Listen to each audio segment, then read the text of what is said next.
everybody. Let's welcome Emma Liston from beingmagic.com to East FM. Hello, Emma. Hi, Rose. Right, now let's just see. Your microphone is not turned on. Hey, No, it's not you, it's me. I'm technologically challenged. Let's try it. Anything can happen on the show, I've got to tell you. Let's go. Hello, Emma. Hi, Rose. There you go. There she is. And I'm gonna lift up that volume button a little bit higher because you've got a soft voice. Unlike Rose, and she always has to hear herself so loud. You're feeling it in your headset. Welcome. Thank you. Thank you for having me. And thank you so much. I really appreciate your taking the time to come from all that way because it's something that you can normally do in 45 minutes. Now we take 1.5 hours or more to do, especially coming from the north and this time of the afternoon. And of course, school's back, so I appreciate you. And I know, why didn't I think about this before, right? Oh no, but it's okay. I mean, we sometimes have to do these things. So. Yeah. And also I think with everything happening the way it has in the last year, and I did think about it before, but I did think about the distance, and there was so much happening that even when I could have had you, time I may not have been here. So that was what was happening. So Emma, I'm so amazed with you and stuff that you've been putting out on YouTube. You showed your dragon collection. Oh my gosh, that was like watching something like a tour program or something. It was like awesome. It's that level, right? And I really loved it. And it was so nice because I was getting to know you better in that. I know we talk often. Yeah. Right. And by the way, everybody, you can catch Emma and I on the Great Awakening Generator doing live chat. But Emma also has her YouTube channel called Being-Magic, right? Yeah. Something like that. But the link's on my website. That's right. The link's on the website. And also, if you check it out on the Great Awakening Generator, we've got Emma's website link on there too. You can catch it. Now, why would you be doing that? We'll tell you very shortly why you'd want to go onto the website and check it out. We just want to talk about being magic. So, Emma, what is being magic? So, being magic is my business, but it's more of it's like a soul calling, if I can call it that. Yes. So what it really is that I offer energetic healing and I offer quantum hypnotherapy. But my energy healing is not sort of normal. It's Reiki, but it's more than that. It's color healing, sound healing, crystal healing, and a whole range of other things. But I also work on animals. Animals are a real big passion for me. And the other thing that I do is I do grids, and I send a lot of healing around the world with grids and that. And I also have a range of products that I make. So That's really what Being Magic is. Right. So that's vast. That's a lot of things under the one umbrella. But why did you call it Being Magic? I know we didn't discuss that question, but... Yeah. So... I've always felt a little bit strange in this world. I've never fully felt that I've belonged. So growing up, I didn't have a bad childhood, but I was never really happy. And I just always felt that there was something more beyond what I could see. And I have always believed in magic. So my attachment to, or my belief in all things magical, I think kept me sort of... grounded, even though that sounds completely opposite, but kept me grounded and kept me sane, if I can put it in those words, in this lifetime. And so I've always had a strong connection to the dragons. I've always believed in unicorns, fairies, the elementals, all of that. And so when I started to go down this road of bringing my sort of sole purpose into a business in the 3D world, I called it Being Magic because I wanted everybody to be their magic. Right. Wow. That's amazing. That's an amazing reason for it, right? And everybody, if you could see Emma now, she looks quite fairy-like. She's got purple and blonde hair, and she's got this amazing makeup that's got this glitter. And Emma's always beautiful. She's naturally beautiful, so she doesn't need makeup to be beautiful, right? And You know, the South African girls are very pretty, especially if they are of European descent. They've got a magic about them. They've got amazing eyes, and Emma's one of those people. I don't mean to embarrass you. I just have to tell the truth, right? Because, you know, South African girls of European descent, very different looking, right? Very unusual, very, magical eyes. So Emma's one of those people. So if you know any South African girls and you think that about them, yeah, Emma's like that too. So anyway, I just wanted to say this, wanted to talk more about the service offering, because you said so many things, and I just want us to sort of piece it out and say, so Emma, when you work with animals, what do you do?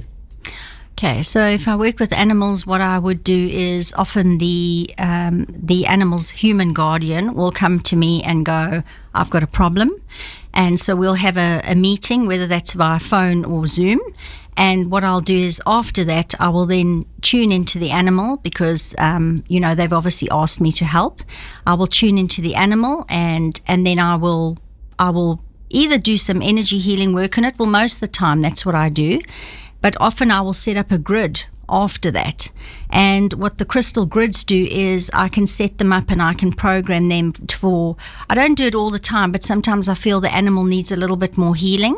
And so what I will do is I'll set up a crystal grid, and that will remain on an altar, and that will send a certain kind of healing to the animal in the days following or the weeks following, so that it is more a gentle sort of flow of healing that the animal can get, because animals are a lot more receptive to energy healing than we are. That's right. So they will just accept it as they can deal with it. So often if it's an elderly animal, or if it's an animal that has come out of an operation or something like that, I might do a little bit of energy work, but I like to set up the grids afterwards because it allows the animal to continue to take on the healing in the days following, so it's not sort of all at once. So that's kind of what I do with an animal healing thing, although this year I'm big on my animal communication, so I'm hoping I'm going to be able to add that to the mix very soon. Good.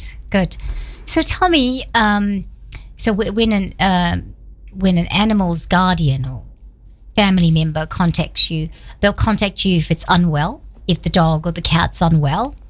Do they ever contact you for things like, my dog's looking really depressed and I don't know what's going on with it, like I've been saying about my dog? Do they contact you with things like that, and then you tune in and yes, kind of figure out that? Yeah. So I have had one dog that's been a little bit anxious and a little bit uptight, and so yes, it doesn't necessarily need to be a physical ailment. It can be behavioural things, or where the guardian can just see that their animal isn't quite right. So yes, those things do happen, and often I will also tune in, and often I will do some energy healing. At the minimum, I normally do a chakra balancing when that happens, because there's something that is out of balance. Yes. And then sort of just try and just, often when it's an animal that is anxious and that, it just needs to feel comforted in that. And then what I will do is I'll feed back to the human guardian afterwards and just say, is there anything going on? And often they'll go, yeah, well, we're preparing to move house, but we haven't really said anything. But you see, the animals know these things before we do. Yeah. So it just then helps the human to support the animal more. Yeah. So I'm hearing from what you're saying, and I listened to something last week as well, a lady called, what is her name? Danielle McKinnon, right? And Danielle McKinnon. And she was saying something like that, and you're saying the same thing now, where it's like our animals pick up our anxiousness or our happiness or our stress or 100%. Whatever, and then they manifest that in how they behave. And it was like, wow, okay, that's a real eye-opener, because I complain about my dog and his behavior often, and I had to stop and think, what are you doing, Rose, for him to be like that? Correct. And remember, they're often they are here just like people are, to come into our lives, and often they've got a soul contract, and they're here to help us with lessons, but even sometimes just help us through life. So there's all this sort of unseen stuff as well. Yeah. Sometimes people never really think of animals their pets as having a soul contract with them. And I feel like it's got to come to the forefront more and more about the fact that animals do have soul contracts. Like I didn't know this until we had the cat, and he passed away. After he passed away, I knew that, and that was like 10, maybe 2015, about 8 years ago, right? And then when I got Baxter, I thought, oh wow, I had dreams about our previous lives together, and in a previous life we've had one where he was a horse and I lost him. Oh yeah. And he was one of my. I was a person taking part in these competitions, and he was my horse, and I lost him, and I almost did that in this lifetime a couple of times too. But we've come back together, so we actually have the full life and no losing and having a good balance. That's what I believe anyway. So animals are quite the fascination, and I believe that there's something happening in the ethers at the moment that is bringing animals back into our faces, so to speak, into the forefront with us humans. And they're actually coming into that place so that we can understand the relationships that we are having with them, right? What do you think? 100%. And they are, they might not be as intellectually evolved as we are, but they are definitely more spiritually evolved, and they are definitely more connected to the planet and to the all that is. So they have, they are souls just like you and I. They're just in a different body, and they are not separate from us. They are not different. They are not lesser. I believe they have the greatest lessons to share with us and to teach us. Yes. In fact, I think sometimes, or a lot of times, animals are higher vibrational than we are. Much more. They can sense, they can see. And, I won't go into my recent experience with it, because that means we will go beyond the time. But I want to talk again. I'm going to bring it back to the service offerings, right? So Thank you for telling us that about animals. I think it was really awesome that we brought them in first, right? Yeah. So what about you do Reiki, you do tarot, you talk about tarot, you talk about crystal healing. The grids I didn't hear about. That's very fascinating. But talk us through like what your offering is in terms of Reiki, tarot, and crystal healing. Right. So what I do is on my website, if anybody goes on there, you'll see it's called energy healing, because I don't like to call it Reiki because it just feels too limiting. So although I'm trained in Reiki, I'm trained in many other things. And what I like to do is, if somebody specifically comes to me and says, I just want Reiki, that's what I will give them. But the reason I've labeled it energy healing is because I believe that if the person comes to me and goes, just give me what I need, then I will give them what they need, because I work intuitively. So it could be a whole mix of things. I might just do energy healing. I might do sound healing. I've got tuning forks and singing bowls, and I work with the solfeggio frequencies. Those are really good to help people shift stuff. The crystals are almost always used, because they obviously, each crystal has its own vibration. And then there's also the color healing. So the color of the crystals, or sometimes even just certain colors, I will, place on people's bodies or whatever it is. I will most of the time set up a crystal grid under the bed of my clients if they come to see me physically. And often online, I might set up a grid for them after I've been with them. So that would be in the same way as I do the animals. So yeah, and then there's the quantum hypnotherapy, which is really good for people who are sort of wanting to do that deeper understanding and maybe travel to, I like to call them parallel lives, not past lives, but do that travel to understand where some of their traumas and things might come from, because not everything is from this life. So there's that aspect as well. But an energy healing can be all sorts of things, and I kind of just go with what I'm called to do. But it is, if anybody's sort of thinking about it and trying to understand it, it would more be something like Reiki, but it's just much bigger than that. Yeah, that's what I'm hearing, because you've got the Reiki. Maybe you have somebody who says, I want Reiki, but then you're using all these other tools like a crystal grid. Yeah. Crystal grid is to set up crystal in a specific position, a pattern, yeah. Right? That's your crystal grid. Using the crystal grid, you might pull a tarot card for them if you feel that they might need it, and give them a message from the tarot. Yes. Right. So these are the tools you add to your sessions. Yeah, I mean the cards I don't always do, but funnily enough, my last 2 healings, I've had to pull a card because people have told me, oh, I've got a little unicorn tattoo somewhere, and then the unicorn cards have had to come out. Yes.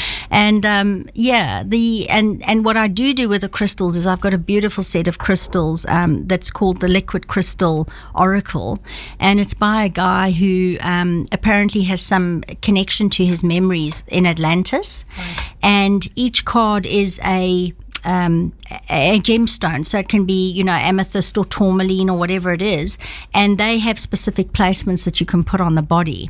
And last week I was called to use them along with my crystals, and my client had the most profound experience. Wow. So yes, and then obviously, you know, aside from all of this stuff, is that I do actually do readings on their own as well. And it's something that occurred to me last week, is that I've always found the readings a little bit different or slightly separate from the rest of the healing work I do. But the last 2 readings that I've had have been healing for the client in and of themselves, because the client is almost, there's something that's come up in the cards and they've just found themselves talking to me and going, well, I haven't thought about that for years. Why am I telling you this? So even the tarot readings are starting to become a healing tool. So so I always thought they were separate, but I'm starting to realize that they're not. No, they're not. They're not. From my experience of it, like, you know, definitely they're not, right? You would think, and then you think, oh, I feel like I want to use that. And how does that feel? Or there's that crystal, and suddenly you feel all this energy in the crystal, right? Yeah. So tell me about quantum healing. I mean, like, as soon as I hear quantum healing, I'm like, oh my gosh, I don't know. I can't make it out. I don't know what they're talking about. Because, you know, like so many people talk about quantum field, quantum healing and all of that. What is, if you can give us, like, you know, a little bit of description of that. What does that mean? So in a nutshell, without taking too much time, everything is energy. So we are just energy. Everything is atoms. The tables that we're looking at, our bodies, everything are atoms, and they're densely packed together, and then they become physical. I mean, I'm probably not explaining it right, but that's the long and short of it, is that everything is energy. Yes. So we are much more than our physical body. We have an energetic body, and that is the biggest part of us. So although people can't see it, I believe that every single disease that manifests itself in the physical body starts in the energy body. So our energy body is designed to protect the physical body. But when it's being bombarded with EMFs and all these frequencies and possibly things in the air and stuff like that, it breaks down the energy body. And also because we've not been taught at school to worry about the energy body, we don't even know that it exists. Yes. So if you look after yourself energetically, you can often, you know, not have anything manifest in the physical realm. And even if so it's a simple thing, something simple like getting angry with somebody and then packing that away instead of allowing that emotion to pass through you. That then sits in your energy body, and then you can pack it down in such a way, if you have sort of lots of angry episodes, that what happens is that you eventually develop something like a cancer or a something that develops in the physical body, but it has come from you packing away years and years and years of anger in the energy body. Okay. So the quantum field exists all around us. Everything is energy. There is, you know, we just can't see it. The human eye can only see, I think it's less than 1% of the whole spectrum of light. You know, we can't see the higher rays and the lower rays. So just because you can't see it, it doesn't mean that it doesn't exist. And if anybody holds their hand up to a dark wall and relaxes their eyes like you used to do with those funny puzzles years ago, they will start to see a little sort of golden or yellow glow around the edges of their fingers, and that is their aura, that is their energy body. Right. So everybody has this. We are not just physical beings. So this is what we mean when we work in the quantum field. So when I'm working, I am clearing somebody's energy body of everything that they can let go of. And I also just want to caveat that everybody's their own healer. I just hold a space, and I might help somebody work through these things, but the body heals itself if we just allow it to do so. But if everybody's rushing around in the daily grind and what have you, they don't think about just pressing pause and saying to their body, what do you need, and can I give you 10 minutes for you to just almost retune yourself and recalibrate yourself. It's like taking the time to breathe. Yeah, 100%. Yeah, exactly. Wow, I like that. I understand better the quantum healing now because I hear it and it freaks me out. But it's simple. It's the energy body. Yeah, That's what it is. That's 100%. the quantum field is the energy body. And it's interesting that you talk about that. We feel it. We feel the example of anger and how that manifests itself in the physical body, and it manifests as sickness because somewhere along the line there's something we haven't dealt with.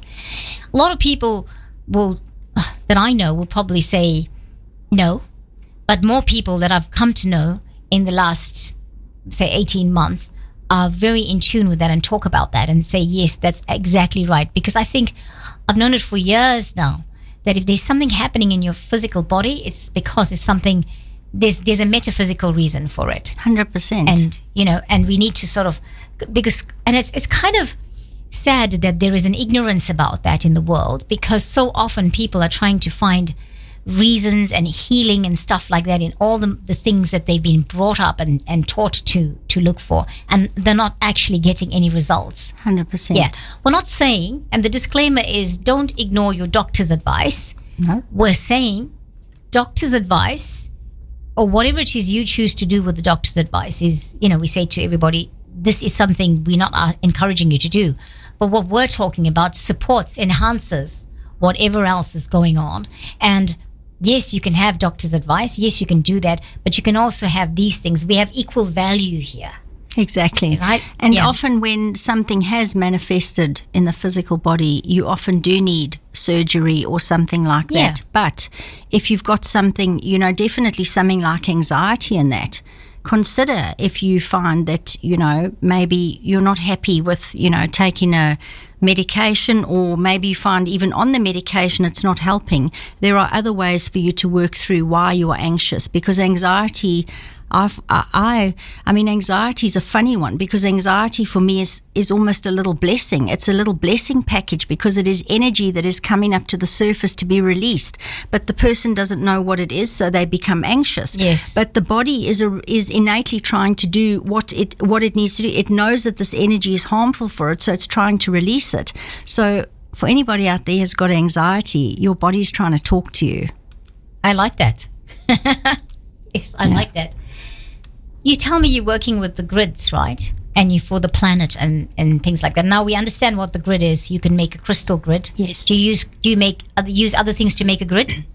I sometimes use feathers and rocks. Yes. And candles, obviously, all sorts of, even sometimes herbs. So, essential oils can all come into it. It sometimes becomes a little bit of a Wiccan style grid, but it depends what I'm working with.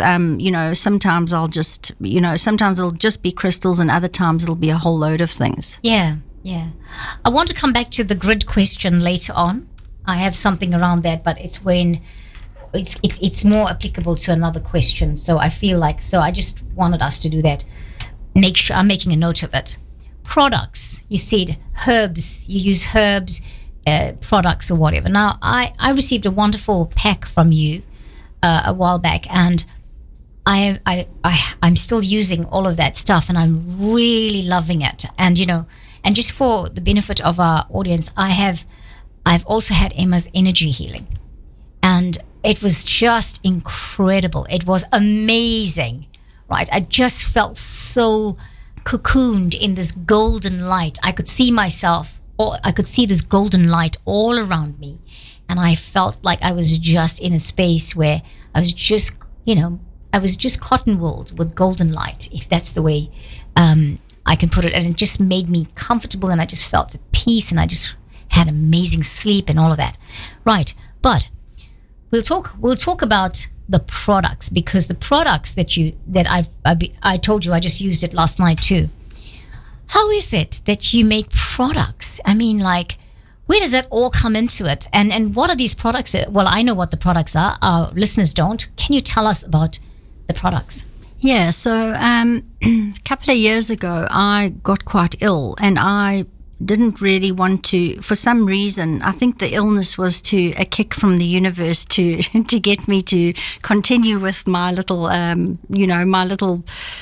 story through life. And so what I did is I started exploring essential oils and aromatherapy, and I took a really deep, in-depth course on aromatherapy. And what I started to realize was that a lot of the time when we just sort of maybe take a painkiller, I guess because I'd tapped into the energy healing a little bit deeper a couple of years ago, which is when I, started to think about having an actual business. But instead of just masking the symptoms, I thought, what if there was a better way to do this? What if there was a better way to actually take something that doesn't just shut off the pain, sort of nerves, but that would actually heal and provide a painkiller. So that's why I was drawn to aromatherapy, because I really think that the plants on this planet can offer us, so much healing. I mean, they really are wonderful. So it started with aromatherapy. So I now have a range of products where, I haven't used a painkiller for 3 years now, for a headache, for anything. So if I've got a really bad headache, I'll take a tissue salt, but most of the time I can manage it with my headache roll-on, and I just put it on the temples. You can put it on the soles of the feet. You can put it on your wrists and that kind of thing. And what it does is the combination of the plants in the carrier oil, they have healing properties. So lavender is a really, really good painkiller. It also calms the system. So for me, it's twofold. It's not just what the plants can do, which leads me on to something else, but what I'll often do is add in the flower essences. I work a lot with those. So the flower essences are really good for holding space for somebody emotionally. So perhaps they're in pain, but they're so wound up emotionally that they actually can't relax enough for the body to heal. So the essential oils and sometimes the flower essences, it depends what it is, they kind of work in this beautiful unison to support the body, the physical body and the emotional body. Yes. And then I've taken it one step further and I make vibrational essences, and those are made on crystal grids. They're infused with sort of Reiki energy. They're infused with dragon, unicorn, angelic energy, and those are more sprays for like your chakras. And I've got an aura spray and that kind of thing. And so those are more your vibrational energies, which is what you would use. You could use one to clear your crystals, or if you've been around somebody and you don't feel good or you're feeling a bit prickly, you can use it to clear your aura, and all these things. So I've got practical ones for the body, and then I've got sort of the more woo-woo or esoteric elixirs. Oh, wow. Yes, right. I thank you for explaining the products to us, because I'm quite fascinated with it. I think that's a big that's a big area to explore. And what sometimes you might get something from someone, and it works for a while and then it doesn't, and you sort of you want something that actually lasts, that goes the distance with you. And I feel that's how I feel about your products. I really love it. Anyway, now we're not going to music break, just to say, because I feel like we just need to flow with the conversation. One of the things I was going to ask you and I've forgotten, I'm just going to say it now, so I hope you don't freak out. What I wanted you to do was to do like maybe a 2 or 3 guided meditation with us at the end. How do you feel about that? Yeah, I can do that. Yeah. I had this, and I remember I said to you, I'm going to put you on the spot, and then I forgot to tell you what I was going to put you on the spot about. Okay, there you go. Right. So Emma, my next question is, why did you choose to do such a thing now? And that's my next question, but I just want to do a little bit of a lead up to this, right? Now, for everybody that's listening, I want to say that Emma is a dragon lady. Okay, just so you know, Emma does tune in with the dragons. She does tune in with the unicorns. And I think this is where, because of what I've been doing this last year on the Great Awakening Generator, I started off with the unicorns and then I went on to do dragons. I've always felt akin to dragons. Not necessarily that I did anything about it. I was read all the books of King Arthur and Merlin, the Dragon Master and all of that. Never thought that dragons were not real. Never really, really thought that dragons were not real for some reason. You know how you have that level of understanding? You never question it. It's a dragon, it's a dragon, it's a dragon, you know? And so I'm like forever grateful that the dragons have come back into my world. And I mean, the dragon story is another thing for another time, because and anyway, any of you listening, if you want to know more about dragons, we have a lot about them on the Great Awakening Generator and on Light Language Messenger. So please go and check it out. But who knows, maybe one day we'll do something about dragons on the radio, because, you know. But actually, why am I saying that? I've been invoking dragons to radio in the last 6 weeks, like say from December onwards. Oh, wow. Certain dragons I was asked to bring in, talk about them and all of that, and I've been doing it on the radio. So I don't know why. You know how the memory is these days, right? But let's come back to this. Now, yes, why did you choose to do such a thing? Yes, we want to come back to that, but I want... And maybe it's two-pronged. You know how you said you tune in for the planet and you create these grids, right? How do you know to do that? So if you can answer the question, whichever one you want to go first with, because I feel they're intertwined, please feel free.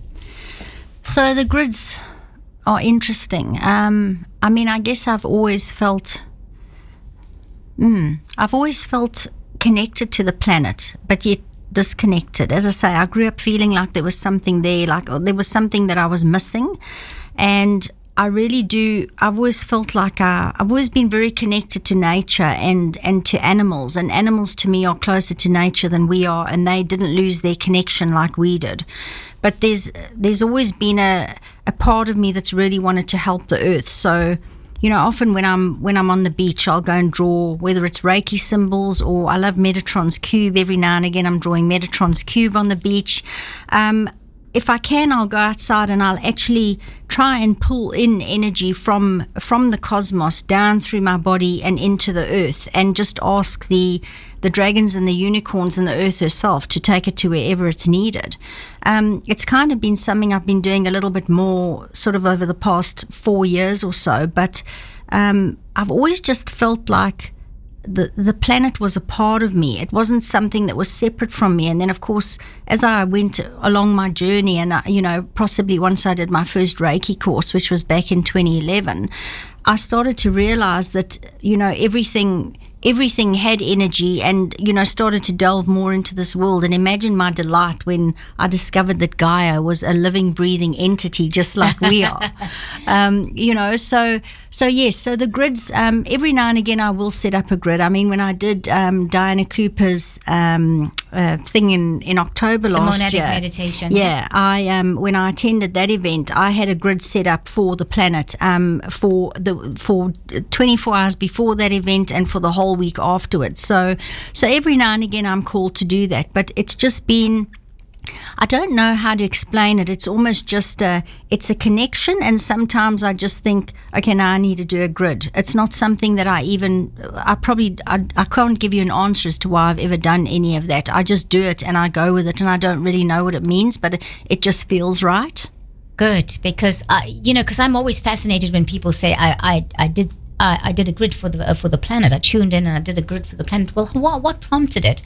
But it's got to be that this, you know, the higher self that you are that actually prompts this, and then you just do this thing. It comes out very naturally. Yeah. That you do, right? Yeah. So that's really interesting to know, because I'm sure people listening are wondering, so how do you know to do these things? Like, you know, hey, what makes you do that? But it's about tuning in, which then comes back to why do you choose?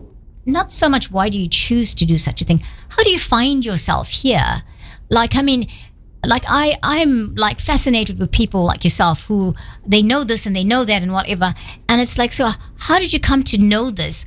I mean, obviously you've had a lot of education about these topics, but was this something that happened when you were a child that, you know, the button clicked and that pressed in, or you tapped that button and you said, that's what I'm supposed to be doing or what? And I mean, like, I looked at that, I watched that dragon video, and I was like, oh my gosh, it's just amazing. So tell us about that. Yeah, so all I can say is that from very little I always envisaged myself being a healer, but then I thought I'd be a vet. and when I got a little bit older, nothing about the mainstream sort of veterinary side resonated with me. But I think I've always had a calling to heal and to help. So that's been there from really, really small. I mean, I had an affinity with animals. I was happier with animals than with people. They were almost my guiding light through my childhood years, because as I say, I wasn't a very happy human being in those days. So and then but the problem is that I went through long bouts of dark depressions, and had a severe car accident, which ironically was my spiritual awakening, and that was at the age of 29. But it's weird, because the dragons were there before the spiritual awakening. The animals were there. The call to heal was there before the spiritual awakening. After the spiritual awakening and even the tarot cards were there before. But after the spiritual awakening came the crystals, and Diana Cooper was one of my first people that I met, and I think I just kind of went along. But then I also became really, really busy, and I think that for me, the key thing for tuning in and getting to where I am, because it's almost been 40 years of this path, and all of a sudden in the last 10 years it's ramped up dramatically, and the last 4 even more so.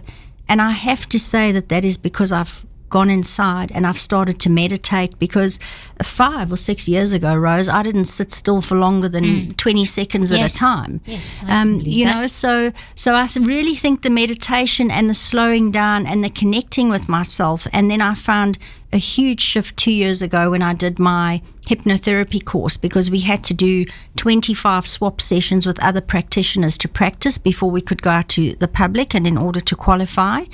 And I think in those hypnosis sessions, sort of clearing away some of the stuff where my conscious mind was out of the way, and I could delve into my subconscious, and I connected with other parts of myself. I mean, I was actually quite peeved at one time, because it took me 10 goes before I saw the dragons in one of these sessions. But there were so many sessions where I am a being in inner earth, and I'm growing crystals that are going to one day come through the surface of the earth, and I've every time I've had a dress up or something, I've gone as a fairy or something with wings, and I've had purple hair for 30 years, and so there's definitely an element of the fairies and that comes through, and that I've discovered in those quantum hypnotherapy sessions. And I think that in those quantum hypnotherapy sessions we really can have a real deep connection to the higher self. And I've spoken about it recently on my YouTube, but I've almost had the sensation in the past a sort of month or so that I feel like more of my soul is being embodied into my physical body, and that connection is now almost fully back the way it was meant to be. Wow. And I can only say that meditation was my route there. That's right. And I love that, because this is the key. It's a simple key, and this is the key to taking the journey, right? Because we have a lot of people in our world, because we are constantly talking about meditation, we are talking yoga, we're talking all of these things, energy healing, mindfulness practice, all of that. And I always say to people, I said it earlier this week to someone as well, the key to your whole life is meditation. The key 100%. To taking this journey is meditation, because what you're actually doing with meditation is you're actually communicating with yourself. It's easy to be busy all the time. It's easy to be talking to everyone else, communicating with everyone else. Yeah. But if you neglect communicating with yourself, then you can carry on with your life like that for a long time. The third dimensional life, people have gone on without even doing meditation. They've gone on without even doing prayers, and that's fine, because a lot of people are not religious, so they don't do prayers. But meditation is not about religion. No. Meditation is about your mind. It's about calming the mind. It's about and when you calm the mind and when you breathe and you make sure the breath is there, then you have all this creativity that comes out of you. Yeah. And then you can see yourself for who you truly are. 100%. Yeah. And they always say the only way out is in, and we need to remember that we can't influence our external reality from the outside. We have to do it by changing ourselves. So they always say, be the change you wish to see in the world. So when you go into meditation, I believe you're connecting with your soul or your higher self, and even the great cosmos. But you can't do it while you are distracted. You have to quiet the mind, and you have to go within, because we've only ever known the the ego, and we don't even know who our true selves are. So, it's it can be scary because people don't understand this, but there really is nothing to fear. There's only magic on the other side of even shadow work and a dark night of the soul, and all this, all this healing and stuff, and going through all your traumas and, feeling it to heal it. I encourage people to just find the courage to do that if you feel that you are stuck, because there is pure magic on the other side of this. Yes, I so agree with that. It just kind of reminds me of my talk earlier with Bill Rice, because he was talking about the moon, and he just changed the whole vibration when he started to talk about the moon, right? Yeah. And that's the thing. It's about this whole plethora of stuff that you can find. You can find working with the crystals. You can look at the tarot cards. You can look at candles and what they do for you. You can look at the moon, understand the moon phases, and think, hey, what can I do to have a bit of fun with the moon phases? There's such a variety of everything. You can work with the plants. You can talk to the trees. You can invoke dragons and unicorns. And these things are there. We think it's in fairy tales and all of that. It's not. It came from somewhere. Why do we have all these myths of dragons and things if they're not real? Exactly. Exactly. And the thing is that we've really come into this paradigm. Most people are traumatized. Most people have been through some horrific events, and we just have forgotten how to have fun. Yeah. Good, clean fun. Yeah. It doesn't have to be have good clean fun is not drinking or whatever. No, it's dancing around the lounge with the music turned up, even if you can't sing for anything, and you just having a ball. And yes, letting it loose. And that's another thing I want to say on meditation. I know there's a lot of people that can't quiet the mind, but you can walk and meditate. When you are dancing and singing, you are meditating. When you are drawing and doing art and stuff, or creative things, you are meditating. So find what works for you, because everybody, when you connect with your soul, you will just be astounded to understand that you are a pure being of light that's just in a physical body. You're so much bigger than what you know. So well said. I love that. And the thing is, it's true. Meditation doesn't have to be sitting in a chair and just sitting there and being quiet for 15 minutes and putting it on a timer. I do that. But I also find it's Michelle Goddard that put me onto this. And she said when she was having time, Michelle Goddard, by the way, is the lady who brought in the harmonic egg to Australasia, just for our listeners' benefit.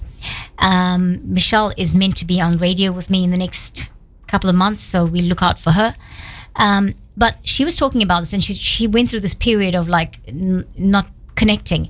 And then she started to walk the beach. Yeah. And when she was walking the beach, she felt prompted to do a meditation on the beach, and everything started to flow. And sometimes that's what it takes.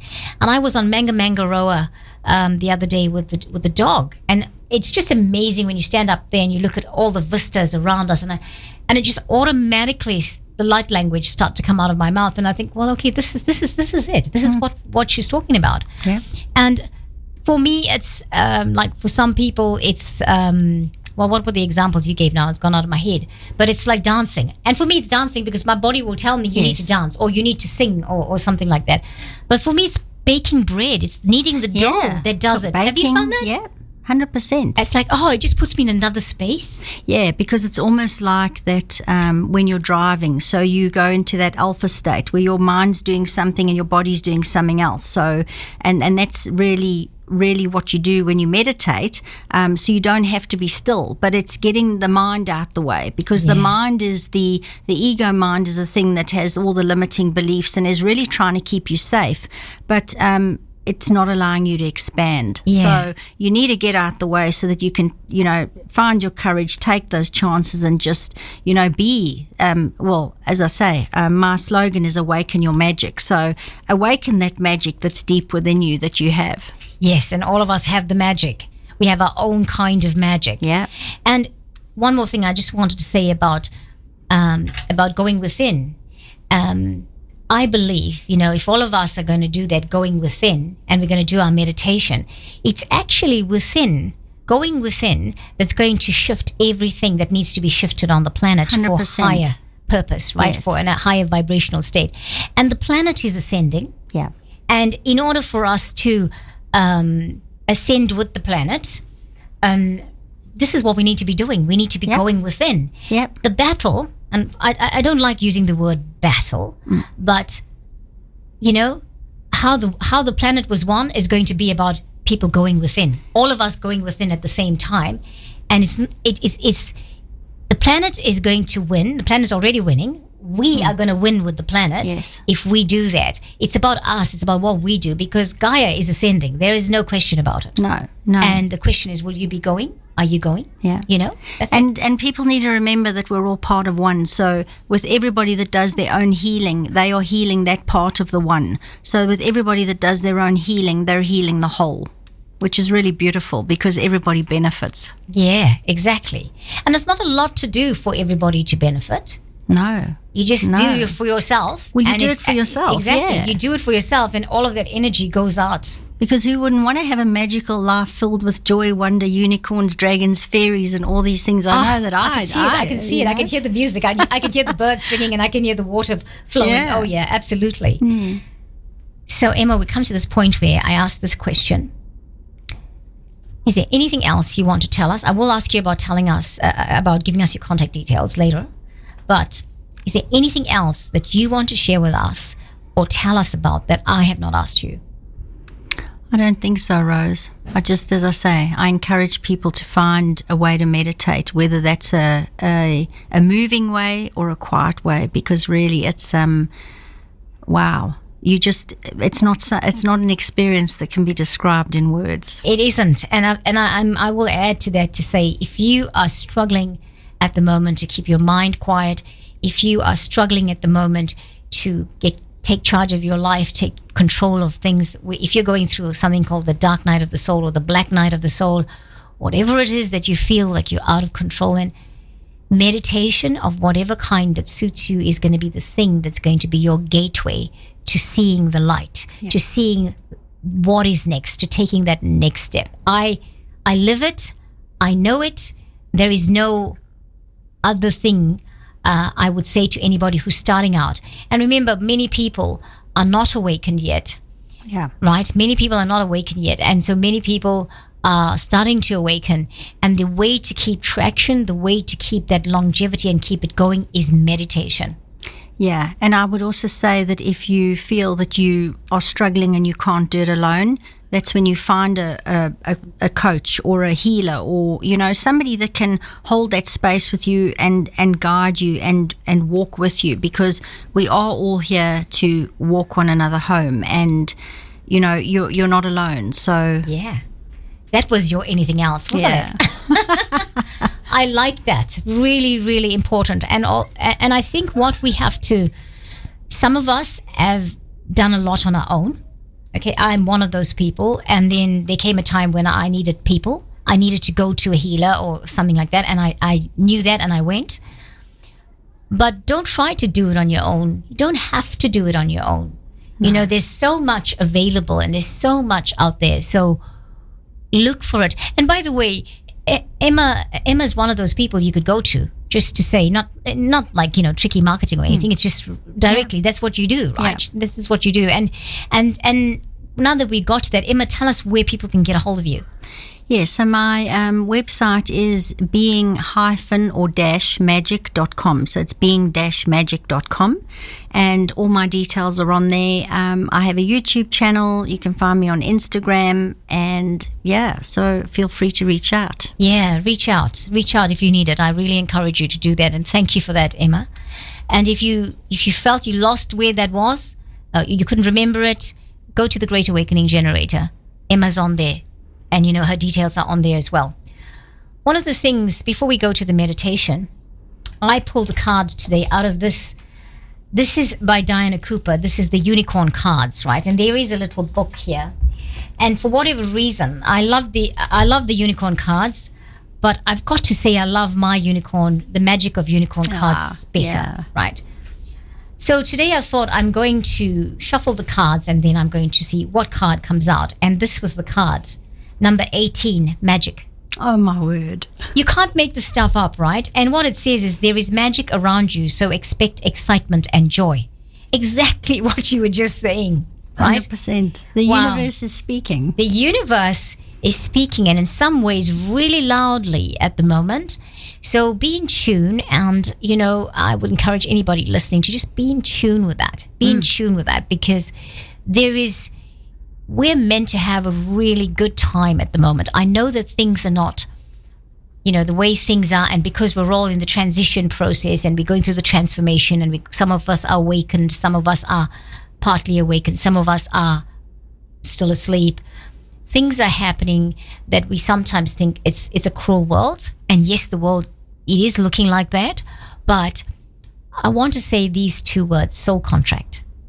We must remember that soul contracts are also playing out here on the planet at the moment, and it's not going to be easy, because we have been programmed not to consider soul contracts.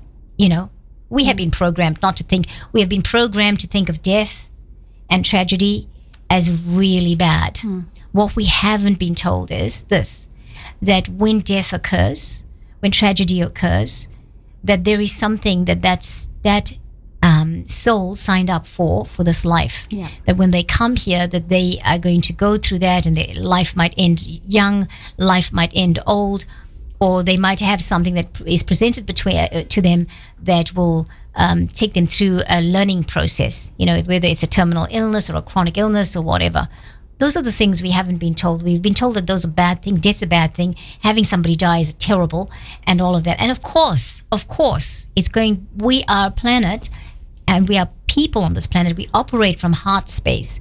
If you operate from heart space, the heart is there. We've been taught love is a very important thing, even though in some ways we've been taught it in a way that's not the best way. Yeah. But there's a whole story of love, and this is part of love and loving, and knowing when to release, knowing when to understand that soul has to move forward or has to go through that. So thank you so much, Emma, for coming and talking to us today here on the Friday Fry-Up. What I would like to hand over to you, I'm going to turn my microphone off, and I'm going to hand over you this time, because I did ask if you would lead us in a meditation. For anybody who's listening now, or anybody that listens in the future, because everyone, this is going to be on Emma's website. So if you want to listen to this again, it's going to be on being-magic.com, right? And if you get onto Google and you just put Being Magic, it comes up first thing, I think. Yeah. The website comes up first thing. Emma's website comes up first. So you won't go wrong, all right? So I'll leave it over to you then. So if you can lead us into a meditation, that would be really good. Right. So if anyone's listening, you can close your eyes if you want to. And just take 3 nice deep breaths all the way down into your belly. Feel your belly expand, and there'll be a little pause at the end, and then you can exhale. And just take in another one. And I just want you to feel into when you are exhaling, just letting everything go that no longer serves you. Your body knows what that is. Your soul knows what that is. You don't need to know what that is. And then just carry on breathing. But every time you inhale, I want you to just imagine that you're breathing in golden light from the universe that's all around you. And you can see as that golden light goes into your lungs, and it just floods out into every single cell of your body. And with every exhale, you just keep letting go. And eventually, after a few breaths, if you can visualize, you should start to see yourself as this golden being, this golden vessel, as your body just fills with more and more golden light. And then I just want you to feel your feet, and to just imagine beautiful silver roots growing out of the bottom of your feet and down through the grass and the sand and the soil and all the way down into the center of Mother Gaia. And there'll be some beautiful crystals there, and you can wrap your silver roots around any crystal that they find. And then on your next inhalation, I want you to feel the energy of Gaia coming back up through those roots. So see those silver roots just lighting up. And it'll come up, up, up, all the way back to your feet. And your feet might feel a bit tingly as Gaia's energy starts to enter your body. And we're just anchoring ourselves into the earth so that we can reconnect to her and keep fully grounded. We are a part of earth. She is a part of us. And then as you continue to breathe, I just want you to bring that energy up from the earth and just see it at the base of your spine, and it'll turn a red, and see it swirling around, and bring it up a little higher to your belly button, and it'll turn into an orange, and just see it swirling all the way around your body like a little vortex. And then bring it up a little higher to just below your rib cage, and it'll turn yellow, and it's still spinning. And this light goes further up to your heart, and now it turns a beautiful green. There might be a special burst of energy that comes out from this energy center, and it continues up to the throat, and it'll turn a beautiful bright blue. Might clear your throat, you might start to cough a bit, and let it go further up to between your brows, and it'll turn a beautiful indigo. You might feel a buzzing in your temples. And then let that light shoot out the top of your head, turning this beautiful white violet. And we'll send that all the way up to the cosmos, and just connecting in to the all that is while we are fully grounded in earth. And just know that you are fully supported by Gaia from beneath you, and you are fully supported by the universe from above you.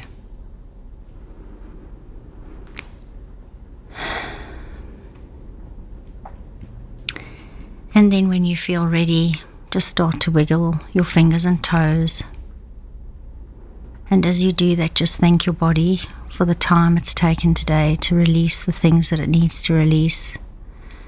And thank your soul for guiding the process. And we thank Gaia, and we thank the universe for having our backs always. And when you're ready, you can take a deep breath and just open your eyes and just come back into the room.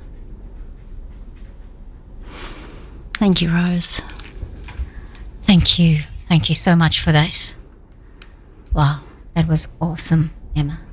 Beautiful. Well, a lot of energy. Yeah, makes me want to go lie down now. Well, everyone, how are you feeling? How are you going? I hope really well. Yeah, so, Emma, thank you so much for coming. Thank you, Rose, and thank you to the listeners. Oh, thank you so much. I you know, as I explained, I know the distance and all of that, and we've been really, really blessed, very, very blessed to come and for you to come and have this conversation with us. And you know what? We're just going to do that. We're just going to believe from here on, everything is going to be magic as long as we, as long as you believe it. As long as you believe it. And, I really love that we put this conversation through the radio frequency, because amazing things happen when we put it through the radio frequencies. And I just feel that it reaches beyond this universe and this galaxy and all the planets around us. It just goes beyond. It goes to all others. And I mean all others, and we, for whatever reason, they just turn around and they just look back at us, and they just respond positively to us, any requests we make, anything we're putting out there. So everyone, thank you so much for being a part of this. So safe travels, Emma. Thank you. Thank you so much. We really appreciate that you have come today. Well, everybody, we are going to go to the top of the hour announcements that are were meant to be there at 4 o'clock. It is now 18 minutes past 4. But hey, the show, anything can